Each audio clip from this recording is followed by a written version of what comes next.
pertanggungjawaban Naila ini. Kita nih udah 1 bulan lebih, bayangin nih. Apabila kita bisa mengajak 9 orang, ada free 1 orang. Pesawatnya Emirates, kemudian ada cashback 2 juta, 500, dan lain sebagainya. Tapi ternyata ini tidak diberangkatkan, sama sekali tidak diberangkatkan. Bahkan ada yang meninggal ya Bu ya, menghadapi masalah ini. Iya, depresi ya. Depresi, jual rumah, cek-cek apa itu jual rumah, semua sedih. Saya aja sedih. Yang ini kan bukan itu sekali aja, udah sering berkali-kali. Karena dia ganti nama, jadi kita nggak tahu nama aslinya kan Mahfud, tapi ke kita itu namanya Abi.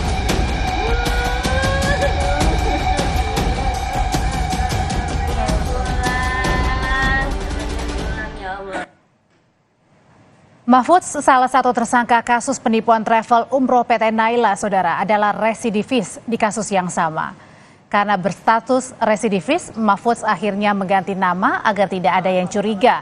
Dengan nama baru, tersangka membuka 316 cabang travel umroh di seluruh Indonesia, tapi hanya 48 cabang yang berizin.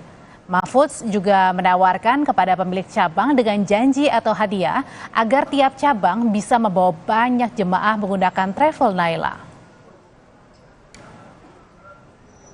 Ternyata tersangka ini yang notabene residivis ini dia pintar. Dia membuka cabang di seluruh Indonesia sejumlah 316 cabang yang berizin hanya 48.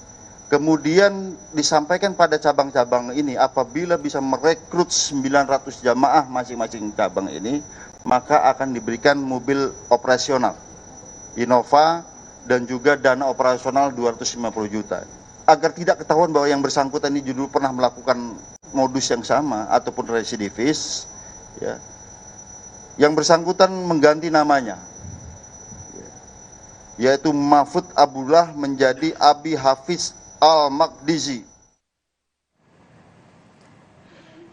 Kuasa hukum salah satu korban bilang travel umroh Naila hanya mengiming-imingi kliennya dengan memberi koper berangkat umroh. Koper sudah diterima di tangan, tapi korban tidak kunjung diberangkatkan hingga kasus penipuan terkuak. Kuasa hukum korban meminta Kementerian Agama menertibkan travel umroh yang bermasalah. Kami selalu diiming-imingkan untuk di reschedule sampai sudah dikasih koper dan aksesoris lainnya, namun sampai sekarang tidak diberangkatkan juga. Kami menghimbau kepada Kementerian Agama Republik Indonesia, inilah momen untuk bebenah diri, bebenah instansi dalam hal pendaftaran penyelenggara umroh diperketat, seleksinya persyaratan-persyaratannya diperkuat, dan pengawasannya juga diperkuat.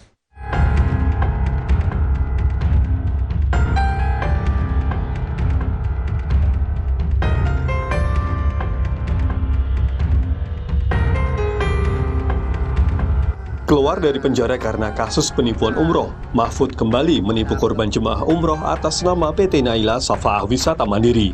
Kali ini dengan total kerugian 100 miliar rupiah.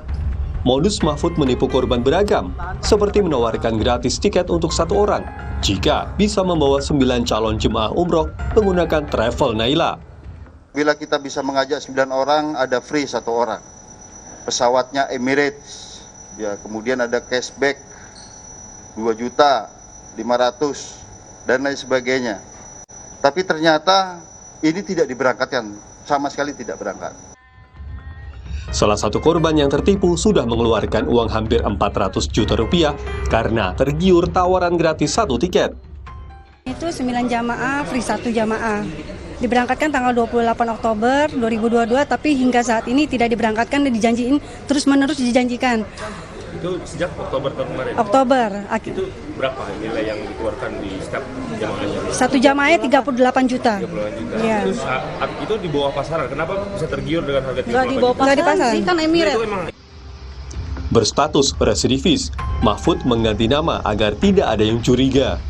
Dengan nama baru, tersangka membuka 316 cabang travel umroh di seluruh Indonesia, tapi hanya 48 cabang yang berizin. Tim Liputan Kompas TV. Kita sudah bersama dengan Rati Purnamasari, salah satu korban travel umroh PT Naila Shafa'ah.